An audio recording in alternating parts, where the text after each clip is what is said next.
This problem, we're asked to find the equational line that passes between these 2 points. Now, when you're asked to do this, the first thing that you should note is slope-intercept form. Slope-intercept form is y is equal to mx plus b. M is our slope and b is our y-intercept. Remember, those are called our parameters, where x and y are called our variables. In this problem, we are not given either our slope or our y-intercept, so our first step should be to calculate our slope. Our slope is rise over run, or we know it as the change in y over the change in x. Change is the difference between two numbers, so that operation will be subtraction. So what we're going to do is subtract our y values and divide them by the difference between our x values. You just want to be consistent in the order in which you are subtracting.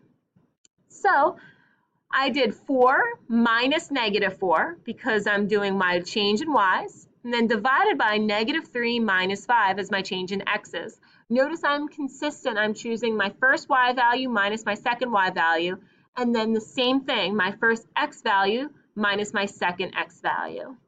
And then when we simplify that down, we get 8 divided by -8, and that simplifies to -1. Now that we have our slope, we can plug that in for m, and we have 2 points to choose from. We can plug either of those 2 points in for x and y. In my example, I chose to choose the first point. So I plugged -3 in for x and 4 in for y, as well as the -1 in for m.